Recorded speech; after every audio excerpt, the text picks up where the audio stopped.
ርብቃ ለምንድን ነው ባለጌ ሆንሽው? በአንቺ ምክንያት ዛሬ እናቴ የተሰደበች። ርብቃ የእውነት ባለጌ ነሽ እንዴ? በጣም አናድጄዋለሁ። ለዛ ነው ያኮረፈኝ። ለነገሩ ቢያኮርፈኝም እውነት አለው። እኔ ግን ለጥፋት ይቅርታ መጠየቅ አለብኝ። አሁን በኋላ ምንም ነገር እንድትናገር ያልፈቅድልሽም።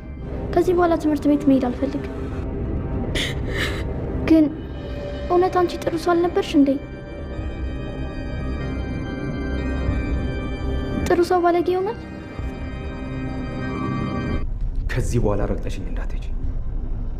እያወራሁ ጥሎኝ ሄድ ሰው በጣም ነው የምጠላው። ገባሽ?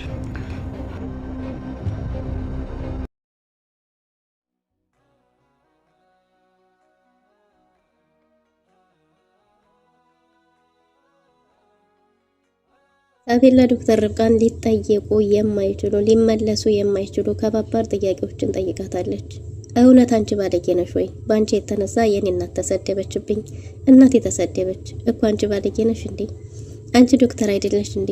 ጥሩ ሰው አይደለሽ እንዴ? ጥሩ ሰው እንዴት ባለጌ ይሆናል? እያለች ጥያቄዎችን በጥያቄዎች ላይ እያደራረበችባት ነው። አብርሃም በቃሽ ቢላትም አይ ለምጠይቀው ጥያቄ ርብቃ ምላሽ እስካልሰጠች ድረስ መጠየቅን አላቆምም እያለች ነው። ዲና ሀሳቧ ተሰክቶላታል እኮ። ለአንድ ባለጌ ብለህ ልጅ ሞራሏ እንደዚህ እስከሚሆን ድረስ በትምህርት ቤት እስከምትዋረድ ድረስ የምትከላከልላት ከዶክተር ርብቃ ጋር ምን ግንኙነት ነው ያለ ከዚች ባለጌ ሴት ጋር እያለች ነው። አብርሃም ትግስቱ አልቋል። አንድ ቃል ብትሰጪ ያንቺን ጉዳይ መራስቸው አይደለም። አሁን ትኩረቴ ዶክተር ላይ ስለሆነ ነው። ስለዚህ እረፊ ብሏት ነበር። ግን ደግሞ ነገሩን እያራገቡት ያሉት ማርኮንና ዲና ናቸው። አብርሃም ከማን መሆን እንዳለበት ግራ ገብቶታል። ሳቤላን ቢያዝናናትም ለእናቴ እኮ ናት የተሰደበችው፣ የኔን እናት እኮ ነው ባለጌ ብለው የሰደቡብኝ እያለች ነው። ርብቃ ከማልቀስ ውጪ ምንም ነገር ልታረግ አልቻለችም። ከዛም በኋላ እንግዲህ በደቂቃዎች ልዩነት ተደውሎ እሰይ እንኳን ደስ አለሽ፣ አባትሽ ራሱን ስቶ የልብ ህመሙ ተነስቶ በአንቺ ውርዴት ምክንያት ይኸው ሆስፒታል ገብቶልሻል ተብላለች። ዶክተር ርብቃ እጅግ በጣም አብዳለች። ጨርቋን ጥላ እያበደች ወደ ሆስፒታል ስትሮጥ ሄዳለች። ልዩ ተከትላት ነበር። አብርሃምም ወደ ክፍልሽ ግቢና እባክሽ ረፍት አድርጊ ብሎ ልጁን ተከትሎ ርብቃን ሄዷል። ዲናና ማርኮንም ሳቤላን በደንብ ሞልተዋታል። በዚች ባለጌ የተነሳ ይሄውና እናትሽ ተሰደብኩ፣ እኔ እናትሽ በመሰደቤ አታልቅሽ ብላት ነበር። ግን ደግሞ ሳቤላ ልኳን ነግራታለች። እኔ እንኳን ያለቀስኩት ላንቺ አይደለም ለእናቴ ዲና ነው፣ ለእናቴ ማርዳ ነው። እናቴ ማርዳ የተሰደበችብኝ መስሎኝ ነው ብላለች። በዚህን ጊዜ እናም ላንቺም ቢሆን ያው በእንደዚህ ሆኖ ማዝ ነው፣ ግን ደግሞ እኔ መሰለኝ እናቴ ማርዳን ነው ብላለች። ዲና አሁን ላይ ያለቻት እሷ ብቻ ስለሆነች በእሷ ሰበብ ካልሆነ በስተቀር እዛ ቤት የመኖር እድል ስለሌላት እናትሽ ማርዳን ብትሆን እኮ እጅግ በጣም ጨዋና መልካም ሴት ናት፣ በዚች ባለጌ ምክንያት ነው ይሁን እያሉ ልጅቷን በመጥፎ ለዶክተር ርብቃ ጥላቻ እንዲያድርባት አድርገው ሞልተዋታል። እዝራ ለቤርሲ በመከላከሉ አመሰግናለሁ፣ ከዛሬው ጥፊ ጠበቀኝ ብለው ነበር። እሱም ምንም አይደል ለማንኛውም ሰው የማደርገው ነው ብሎ ጥሏት ሄዶ ነበር። በኩራት ጥሏት ስለሄደ በቃ አሁን ትኩረቷ ከኔ ጋር ይሆናል፣ ጥሩ አድርገሃል እዝራ ትችላለህ እያለ እየፎከረ ሲደንስ ድንገት ቤርሲ ደርሳበታለች። የተጎዳው እዝራ እንዳልተጎዳ ስታቅ ጥላ ስትሮጥ ተመልሳለች። አስመሳይ ነህ፣ ውሸታም ነህ እያለችው ነበር። አዎ አልተጎዳሁም፣ ግን ደግሞ ይሄን ያረኩት ያንቺን ትኩረት ለመሳብ ነው። እንደዚህ ካልሆነ ያንቺን ህመም መታመም አልችልም። ምናልባት ህመምሽን ቀርበሽ ትነግርኛለሽ ብዬ ነው ላንቺ ስል ይሄን ያደረኩት። የኔ አስመሳይነት ለማንም የሚጎዳ አይደለም ብሏታል። አንተ ውሸታም ነህ ብላ ጥላው ልትሄድ ስትል አንድም ሰው ንቆኝ ሄዶ አያውቅም። ስለዚህ እኔ ሳናግረሽ ቆመሽ ማናገር ግዴታሽ ነው ብሏታል። በዝራና በቤርሲ መካከል ምን ሊፈጠር ይችል ይሆን? ሰላም ጤና ይስጥልን። ውድና የተወደዳችሁ እንደምን አላችሁ? በእያላችሁበት የዓለም ዳርቻ ሰላማችሁ በዘት ይበል እያልን መጥተናል። በቅንነት ላይክ፣ ሼር፣ ሰብስክራይብ እያደረጋችሁ ቤተሰብ አድርጉን። ከዚህ ቀደም እንግዲህ ዶክተር ርብቃ በሯን ዘግታ እያለቀሰች የሰነባበተችባቸው ጊዜዎች ዋላ ደር ያሉ ቢሆንም አሁንም ግን ስቃዋ እንደቀጠለ ይገኛል። ይህም የሆነው ምንድነው? በማርኮን በቀል ምክንያት ነው። ማርኮን የአብርሃምን ካርታ ካልወሰድኩና አብርሃምን ራቁቱን ካላስቀረሁት ቤቱን በላው ላይ ካልሸጥኩ ብሎ እንግዲህ ይህን ያህል ግፍና በደል እየደረሰ ያለው በርብቃ ላይ በዚሁ ምክንያት ነው። ርብቃ ይህን ሁሉ ዋጋ እየከፈለች ያለችው ለአብርሃም መሆኑን ቢያቅ ኖሮ አብርሃምስ ምን ሊሰማው ይችል ይሆን? ርብቃ የቻለችውን ጉድ አብርሃም ቢያቀስ ለርብቃ ከዚህ በላይ ሊያዝንላት ይችል ይሆን? በእርግጥም አሁንም ቢሆን አብርሃም አንድ የቤተሰቤ አካል ናት፣ ይህ ነገር የተፈጸመው ማንኛውም ሰው እንደሚያደርገው ከምትወደው ሰው ጋር ነው ብሎ ጉዳዩን ቀለል አድርጎ አልፎት ነበር። በተቃራኒው ወራዳዎቹም ሆኑ ባለጌዎቹ ይህን ፎቶ የፖሰቱት እንጂ አንቺ አይደለሽም፣ ያንቺ ስህተት አይደለም፣ ያንቺ ጥፋት የለበትም እያለ እሷን ለማጽናናት በተቻለው መጠን ሲታገል ቆይቷል። ግን ደግሞ ነገሮቹ እየዋሉ እያደሩ ስር ሰደዋል። አብርሃምና ሳቤላ ርብቃን ካለችበት ስሜት እንድትወጣ በሚል ከቤት ወጥተው በበራቸው አካባቢ በነፃነት ንጹህ አየር ለመተንፈስ በተቀመጡበት ነበር። እንግዲህ ማርኮን በሱ ሰዎች አማካኝነት ፎቶ ተነስቶ ፎቶውን በድጋሚ እንዲፖሰት ያደረገው። በዚህን ጊዜ ፎቶ በሶሻል ሚዲያ ላይ ስለተዘዋወረ የትምህርት ቤት ልጆች እንዲሁም ደግሞ አንዳንድ ሰዎች ይችን ባለጌ ሚስቱን ውርደቷን አምኖና ተቀብሎ ምንም አይነት እርምጃ ሳይወስድ ያስቀመጠ በዛሬ ደግሞ በድፍረትና በኩራት ከሷ ጋር ይዝናናል በሚል ሳቤላንም በየትምህርት ቤቱ የባለጌ ልጅ እየተባለች እንድትሰደብና እናቷ እንድትሰደብ በመሆኑ ምክንያት ሳቤላ እጅግ በጣም አዝናና ተከፍታ ነበር። አብርሃምም ሳቤላ ያለችበት ሁኔታ ጥሩ ስላልሆነ ናናው ሰር ተብሎ ተጠርቶ ነበር። ምክንያቱም ሳቤላ ከልጆች ጋር እንዴት እናቴን ይሰድባሉ በሚል ከነሱ ጋር እየተጣላች ነበር። እናም በዚህን ጊዜ እንግዲህ አብርሃም ሄዶ ለሚሷ አናግሮ ልጆቹም ይሄን ነገር እንዳይሉ ከተከላከለ በኋላ ልጁን ወደ ቤት ይዞ እየመጣ ነበር። ሳቤላ እናቴ የተሰደበችው በርብቃ ምክንያት ነው። ርብቃ እናቴን አሰድባብኛለች። ለምንድን ነው እናቴን ያሰደበቻት? እውነት እንደሚባለው እሷ ባለጌ ናት እያለች ነበር። አብርሃም እንደዛ አይደለም፣ አንቺ የባለጌ ልጅ አይደለሽም። ደግሞ የተሳሳቱት እነሱ እንጂ አንቺ አይደለሽም። አንቺ እኮ የርብቃ ልጅ አይደለሽም። ርብቃም ብትሆን ባለጌ አይደለችም። ስለዚህ እኔ ልጅ ታያቸው፣ እነሱን አትስሚ፣ እኔ ለሚሷ ተናግሬያለሁ እያለ ነው። ግን ደግሞ ሳቤላ የሆነ ነገር ማድረግ ነበረብህ፣ ዝም ማለት አልነበረብህም። እንዴት እናቴ እየተሰደበች ልጆቹን ዝም ትላቸዋለህ? አባ ልክ አላደረክም፣ አባ ዝም ማለት አልነበረብህም እያለች ነው። ዝም አላልኩም እኮ ለሚሷ ነግሬያታለሁ፣ ልጆቹ ቅጣታቸውን ያገኛሉ። ይህ ነገር የሆነው ደግሞ በስተት እንጂ የአንቺ እናትም ሆነች ርብቃ ባለጌ አይደሉም።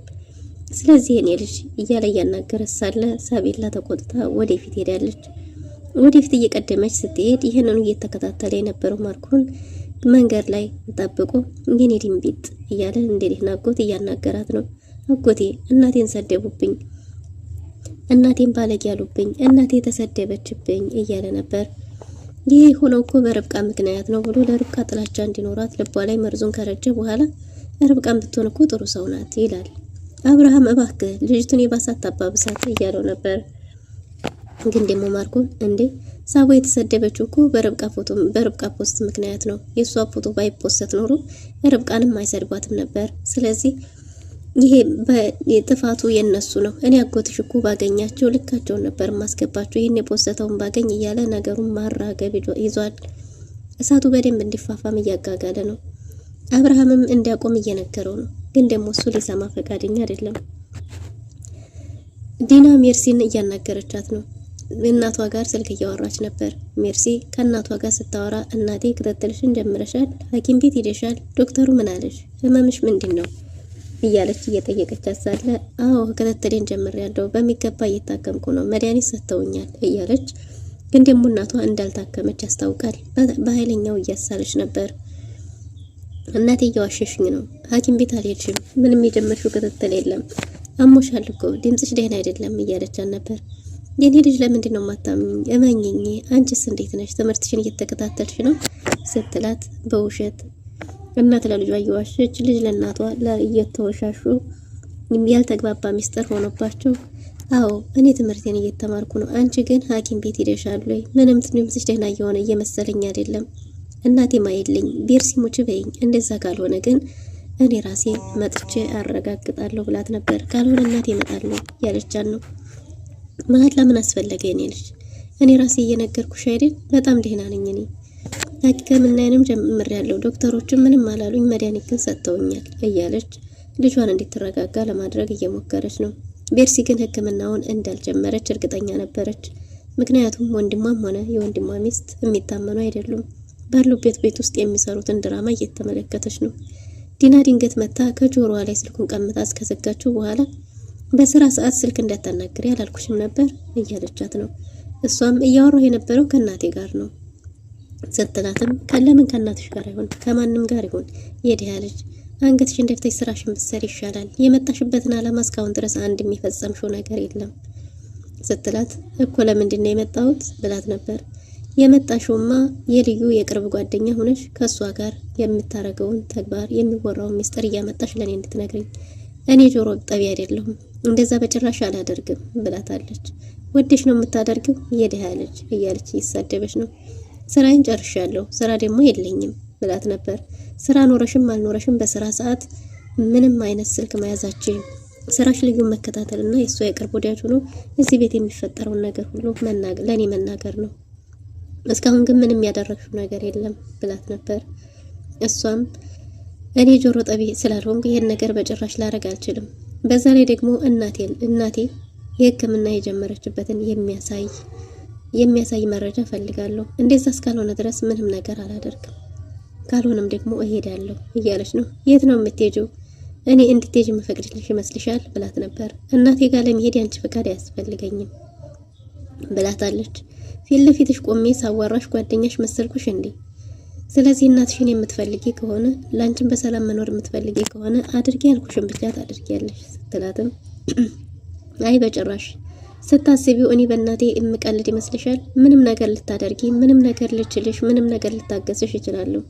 በእናቴ ለመጣ ግን ምንም አይነት ትዕግስት የለኝም እያለቻት ነው። ምን ልታደርጊ ነው ብላት ነበር።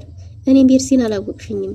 እኔ ቤርሲ ምንም ለማረግ ካሰብኩኝ ወደ ኋላ አልልም። ስለዚህ አንቺንና ወንድሜን በጭራሽ ስለማላምናችሁ ምንም ከማረግ አታስቆሙኝም። እናቴ ጋር እሄዳለሁ። እናቴ ጋር ሄጄ ሁሉንም ነገር አረጋግጣለሁ። እናቴ ጋር ለመሄድ ደግሞ የአንቺ ፍቃድ በጭራሽ አያስፈልገኝም። ስታስቢኝ በእናቴ ነፍስ የምቀልድ ይመስልሻል? በጭራሽ አልቀልድም። ስለዚህ እየታከመች ከሆነ እናቴ እየታከመች ያለችበትን የሚያሳይ አንድ ነገር እፈልጋለሁ። ከዛ ውጭ ግን እኔ ራሴ ሄዳለሁ ስትላት ቆሜ ሳወራሽ አለቅጤ ልብ ተሰማሽ፣ ጓደኛሽ መሰልኩሽ ብላ በጥፊ ልትላት ስትል እዝራ ድንገት መጥቶ እጇን ይዟታል። ሊና ደንግጣለች። ማንነቴን አላወቅም መሰል አንተ ምን አገባህ ብላው ነበር። እሱም ማንም ትሆን ማንም ሴት አንዲትም ሴት ልጅ ክብሯ እንዲነካና እንዲረገጥ አልፈልግም። ምን ስለሆነ ነው እጅሽን የምታነሺው? ማንም ሴት ላይ እጅሽ እንድታነሺ አልፈቅድልሽም። እኔ እዚህ እስካለሁ ድረስ የሴት ልጅ መከበር አለባት እያለ ነው። ማን ነው የሴት ልጅን ባጠባቂ ያደረገ? ማን ተቆርቋሪ ያደረገ? ይሄን ቀን እንዲጠላና እንድትረግም ነው ማረገ። እኔ ዲናን አላወቅከኝም፣ ተንበርክከህ እግሬ ላይ ማሪኝ ትለኛለህ፣ አላወቅከኝም ብለው ነበር። እሱ ግን ከመሳቅ ውጭ ምንም አይነት ምላሽ አልሰጣትም። አትናጀጂ፣ ቶሎ ታረጃለሽ። በዛ ላይ ደግሞ ለጤናሽም ጥሩ አይደለም። ግን ደግሞ ማንም ሰው ላይ እኔ እዚህ እስካለው ድረስ እጅሽን ማንሳት አትችይም ብሎ እጇን ይዟታል። እሷም እንደፈለገች ፎክራና ዝታ ተነስታ እጇን ሲለቃጥላ ሄዳለች። ቤርሲ በጣም አመሰግናለሁ፣ ከዚህ ጥፊ ያዳንከኝ በጣም ነው የማመሰግነው ብለዋለች። እሱም ምንም አይደል፣ ይሄ ለማንኛውም ሴት የማረገው ነው። ማንም ሰው ቢሆን ፊት ለፊት ግፍ ሲደርስበት ሲበደል ማየት አልችልም። ስለዚህ ለማንኛውም የማረገው ስለሆነ ምንም ማሰብ አይባሽ ብሎ ጥሏት ሄዷል። እናድጄዋለሁ፣ ተቆጥቷል እያለች ነው። ለነገሩ ቢቆጣም በሱ ፍርድ የለም፣ እሱ ትክክል ነው ብላለች ቤርሲ ራሷ ትጠይቃለች፣ ራሷም ትመልሳለች። እናም እንግዲህ በዚህን ጊዜ እዝራ ተነስቶ ክፍሉ ከሄደ በኋላ ወንድ እዝራ ትችላለህ፣ አድርገዋል እዝራ በጣም ትችላለህ እያለ እየፎከረ ብቻውን በሩን ዘግቶ መፎከር ጀምሯል። እየደነሰ ነው፣ ሙዚቃውን ከፍቶ እየጨፈረ ሳለ እንግዲህ ቤርሲ ብቻዋን እያብሰለሰለች ነው። ጥሎኝ ሄደው ስለተናደደብኝና ስላዘነብኝ ነው። ለጥፋቴ ደግሞ ይቅርታ መጠየቅ አለብኝ፣ መሄድ አለብኝ እያለች ነው። ማርኮን ሳቤላን በነገር እየሞላ ወደ ቤት ይዟት ሄዷል። ልዩና ዶክተር ርብቃ አንድ ላይ ቁጭ ብለው ሳለ ልዩ በቃ ዝም ማለት የለብኝም፣ በቃኝ፣ ከዚህ በኋላ የቀረኝ ምን ነገር አለ? ከዚህ በኋላ ዝም ማለት የለብኝም፣ ዝም አልልም እያለች ተነስታ ለመሄድ ወጣ። ማርኮንን ለማናገር እየፈለገች ነበር። ይህ ሁሉ ነገር የሆነው የማርኮን ስራ ነው፣ የሱ ስራ ነው እያለች ነው። ልዩ መጠንከር አለብሽ፣ ወደኋላ መመለስ የለብሽም። ይህን የሚያደርጉት አንቺን ወደኋላ እየመለሱ እንድትሰባበሪና ዳግም እንዳትነሺ ለማድረግ ነው። ስለዚህ በጭራሽ ወደ ኋላ መመለስ የለብሽም እያለች እያጽናናቻት ሳለ ሳቤላን ወደ ቤት ይዘዋት አብርሃም ከኋላ ማርኮን ጋር ወደ ውስጥ ገብተዋል። ሳውዬ የኔ ልጅ ምን ሆነሽብኝ ነው ብላለች ዲና። የዶክተር ርብቃ ፖስት ነው በሷ በተፖስተው ምክንያት እሷን ሲሰድቧት ዋሉ ሲል አብርሃም እባክህ ረፍ፣ ልጅቷን ቁስሏን እየነካካ አታባብሳት፣ የበለጠ እንድትከፋ አታድርግ፣ እባክህ ዝም በል ብሎ ነበር። አንተ የዚች ባለጌ ሴት ስም ሲነሳ ለምንድን ነው እንዲህ የምትሆነው? በሷ የተነሳ ልጅ እንዴት መሰደብ አለባት? በትምህርት ቤት ለምን ትዋረዳለች? ለምን ትሸማቀቃለች? በጓደኞቿ ፊት እኮ ነው ባለጌ ልጅ እየተባለች የተሰደበችው። ለምን ልጅ እንዴት እንድትባል ትፈቅዳለህ? እያለች ያዘነች መስላ የበለጠ ታራግባለች። አይዲና ዲና ነገሮቹ የበለጠ እንዲፋፋሙ እያደረገች ነው። ሳቤላም አሁን እናቴን ሰደቡብኝ፣ የባለጌ ልጅ አሏት። እናቴ ባለጌ ናት? ባለጌ አይደለችም እያለች ሳለ ያንቺ እናት ባለጌ አይደለችም፣ ይች የተረገመች ባለጌቱ ርብቃ ናት። አባትሽ ለምን ለሷ እየተከላከለ እንደሆነ አላውቅም። እኛ እኮ እየተዋረድን ነው፣ ክብራችን እየተነካ ነው። እነሱም ባለጌ ስለሆኑ ባለጌ በውስጣቸው ይዘው የኖሩ የተቀመጡት እየተባልን ነው እያለች ነው። አብርሃም ሁሉንም ተው እያለ ነው። ቤተሰብህና ልጅህ ከልጅህ በላይ እንዴት ነው? ምን ከሷ ጋር ያለ ግንኙነት ምንድን ነው? ለምንድን ነው ከልጅህ በላይ እየተጨነክላት ያለው? ከልጅህ ማለት አስበልጣት ነው ብለው ነበር። አብርሃምም ማንም ሰው ከልጁን የሚበልጥ እንደሌለና ግን ደግሞ ልጅቱን እንዲያሉ ቁስሏን እንዳይነካኩት እየተናገረ ሳለ ድንገት ርብቃ መታ እዛ ተለጥፋ እያዳመጠች ነው። አላስችል ብሏ ፊት ለፊት ወርዳ ስትጋፈጥ ሳቤላ ከነሱ ጋር ያላትን ንግግር አቁማ ወደ ዶክተር ፊት ለፊት ሄዳ ዶክተር ርብቃ በአንቺ የተነሳ እናቴን ሰደቡብኝ፣ እናቴን ባለጌ አሏት፣ የባለጌ ልጅ አሉኝ፣ እናቴ ተሰደበች፣ ከዚህ በኋላ ትምህርት ቤትም አልሄድም፣ መማር አልፈልግም፣ እናቴ ተሰድባለች እያለች ነው። ግን አንቺ ባለጌ ነሽ እንዴ? ባለጌ ማለት ምን ማለት ነው? ሰው ሁሉ ለምንድን ነው ባለጌ የሚልሽ? ምንድን አንቺ ባለጌ ነሽ እያለች ጥያቄ በጥያቄ ላይ እየደረበች እያፋጠጠቻት ነው። ዶክተር ርብቃም ከዝምታ ውጪ ምንም ነገር መመለስ አልቻለችም። ምላሿን ዝም አድርገዋለች። እናም አብርሃም ተየኔ ልጅ እባክሽ ዝም በይ እያላት ነበር። ከዛ እሷም እንዲያባዬ አባ አልመለሰችልኝም እኮ ርብቃ ጥያቄዎች እንድትመልስልኝ ይፈልጋለሁ፣ አልመለሰችልኝም እያለችው ነው። እናም ዘወር ብላ ሰው ሁሉ ባለጌ ይልሻል፣ አንቺ ባለጌ ነሽ እንዴ? አንቺ እኮ ጥሩ ሰው ነበርሽ፣ ጥሩ ሰው ባለጌ ይሆናል እንዴ? እያለች እየጠየቀቻት ሳለ ርብቃ ይሄንን መመለስ ሲያቅታት እየሮጠች ወደ ክፍሏ ሄዳለች። ልዩም ተከታትላት አብራ ሄዳ ገብታለች። አንድ ስልክ ተደወለ። ይህን ስልክ ባነሳችው ጊዜ እንኳን ደስ አለሽ፣ አባትሽ ራሱን ስቶ በአንቺ ውርደትና ቅሌት ምክንያት ይሄው ሆስፒታል ገብቷል፣ የልብ ምቱ ቀጥ ብሏል፣ እንኳን ደስ አለሽ፣ እንኳን አዋረድሽው የሚል አንድ ሰው ደውሎላታል። አባቴ ምን ሆነ? የት ሆስፒታል ናችሁ? ምንድን ነው እያለች ነበር። እንኳን ደስ አለሽ ብሎ ከመዝጋቶች ይሄ ነው የሚል ማብራሪያ አልነበረም። ከዛም እያበደችና ጨርቋን እየጣለች ርብቃ እየሮጠች ቤቱን ለቃ ወጣለች። ምንድን ነው በተባለ ጊዜ ልዩ አባቷ እንዲታመሙ ተነግሯት ነው ብላ ተከትላ ስትሮጥ አብርሃምም ሰውዬ ክፍልሽ ሂጂና ረፍት አድርጊ ብሎ ተከትሎ መሮጥ ጀምሯል። ልዩና አብርሃም ዶክተር ርብቃን ተከትለው እየሮጡ ነው። እሷም እያለቀሰች መሮጧን ቀጥላለች። እዝራ እየጨፈረ ሳለ ድንገት ቤርሲ በሩን ተከፍታ እየተመለከተች ነው። እሱም ኤርፎኑን ጆሮ ላይ ደቅኖ ይደንሳል። እዝራ ትችላለህ እያለ ከዛም ከብዙ ደቂቃዎች በኋላ መልስ ስትል ጥላውን ልብ ሲልበት ዞር ብሎ ሲል ሲመለከታት እሷ ስለነበረች ተከትሎ ቤርሲ እያለ እየሮጠ ነው። እሷም ትሮጣለች። እሱም ተከታትሎ ተያይዘው እየተሯሯጡ ነው። ደረጃው ላይ ስትደርስ ይዟት ቤርሲ አልተጎዳሁም፣ ደህና ነኝ። ይህን ያደረኩት ደግሞ ላንቺ ነው፣ አንቺን ለመቅረብ፣ ያንቺን ትኩረት ለመሳብ፣ ከአንቺ ጋር ለመሆን ብሏታል። አንተ አስመሳይ ነህ፣ አስመሳይ፣ ውሸታም፣ ሁላችሁም አንድ አይነቶች ናችሁ ብላለች። የኔ ውሸት፣ የኔ ማስመሰል ማንን ይጎዳል? ማንንም አይጎዳም። ጤናማ ውሸት ነው። አንቺ አለሽ አይደል በውስጥሽ ደብቀሽ በውስጥሽ ያፈንሽውን ይዘሽ ከላይ ጨዋ ለመምሰል ለመሳቅ ፈገግ የምትይው ብሏታል። እሷም የጭንቅላት ጨዋታ እየተጫወትክ መሆኑ ነው ብላ ጥላው ልትሄድ ስትል እዝራ አንጠልጥሎ መልሷታል። እኔ ማንም ሴት ጥላኝ ሄድ አታውቅም። እያናገርኳት የሚሄድ ሰውም አልወድም። በጣም ያናደኛል። ሁለተኛን እያናገርኩሽ ጥለሽ የትም እንዳትሄጂ ብሎ ግድግዳ ጋር ለጥፏታል። ቤርሲ በድንጋጤ አይኑን ከማየት ውጭ ሌላ ምንም ልትናገር አልፈለገችም። ቢገባሽ ያደረኩት ላንቺ ብዬ ነው፣ ላንቺ ስል፣ ምክንያቱም ያንቺን ቁስል ለመካፈል ስል፣ እንዲታዋሪኝ ስል፣ ያንቺ ሰው ለመሆን ደግሞ ወደድሽም ጠላሽም ሰው ነሽ። ሰው እስከሆንሽ ድረስ አንድ ሰው ያስፈልግሻል። የምታናግሪው፣ የምታዋሪው፣ ጭንቀትሽን የምታካፍዩ። ያ ሰው ለመሆን ስል ይሄን ያደረኩት። አልተጎዳሁም፣ ምን ይታበስ ብሎ ፊት ለፊት እሱ አይኑን እያየችው በድንጋጤ እሱ መናገር የሚፈልገውን እስከ መጨረሻው ድረስ ተናግሯል። ከዛም ቤርሲ ምንም ነገር ሳትል ተነስታ ሄዳለች። ስትሄድ ግን ወደ ሳቡላ ክፍል ነበር ሄደችው። ሳቡ አባትሽ ከዚህ በኋላ ከዚህ ቤት እንዴት መውጣት እንደሚችል አላውቅም። እያሸማቀቁት ነው፣ እየሰደቡት ነው፣ የባለጌ ባል ይሉታል። እሱ ግን ለምን ይችልሽ ከዚህ ቤት ሊያስወጣ እንዳልፈለገ አላውቅም። ርብቃ በጣም ባለጌ ናት እያሉ በነገር ሞልተዋታል። ሳቤላ እናቷ ስለተነካችባት ጭንቅላቷ ተሞልቷል። በዛ ላይ እኔ እናትሽን ስለሰደቡብሽ ማልቀስ የለብሽም፣ እሺ ይህም ቀን ያልፋል እንወጣዋለን እያለቻት ነው ስለሷ መስሏት። ሳቤላ ግን ሰርታላታለች። እኔ እኮ ስላንቺ አይደለም እናቴ ማርዳን የሰደቡብኝ መስሎኝ ነው ብላታለች። አይ ላንቺም ቢሆን ግን እንደዚሁ ነው የምሆነው ብላ አጽናንታታለች። ማርኮን ያንቺ እናትም እኮ በጣም ጨዋ ሴት ናት፣ እንደዚህ አይነት ባለጌ ሴት አይደለችም ብለው እሷን ለሷ ሲሉ እንግዲህ እውነቱን ተናግረዋል። በቃ አሁን ሂጂና የኔ ልጅ ክፍልሽ ረፍት አድርጊ ስትባል ወደ ክፍሏ ሄዳ ደብሯት ቁጭ ብላ ነበር። ቤርሲ ወደ ክፍሏ ከሄደች በኋላ ምን ሆነሽ ነው የኔ ቆንጆ? ለምን ከፋሽ? ይህን የመሰለ ፊት እንዴ ልታበላሹ ነው እንዴ ብላ ቤርሲ በዛም በዚህም ብላ ሳቡን ፈገግ አርጋታለች።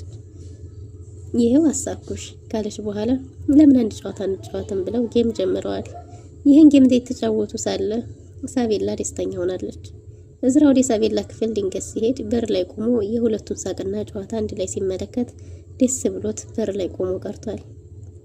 ቤርሲና ሳቡ እየተጫወቱ እየተሳሳቁ ነው። እሱን ቀጥ ብለውም አላዩት። እሱም እነሱን ከተመለከተ በኋላ ጥሎ ዘወር ብሏል። በሌላ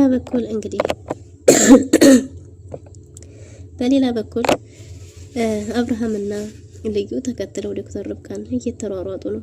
መንገድ ላይ ከስቆሟት በኋላ አብርሃም ዶክተር ርብቃን እቅፍ አድርጎ በዚህ ሁኔታ መሄድ የለብሽም፣ እንዲህ መሆን የለብሽም፣ ተረጋጊ፣ እነዚህ ሰዎች አንቺ ሊሰብሩሽ ነው፣ ወደ ኋላ መመለስ የለብሽም፣ መጀመሪያ ከራስሽ ጋር መስማማት አለብሽ እያሉ እያጽናናቱ ነው።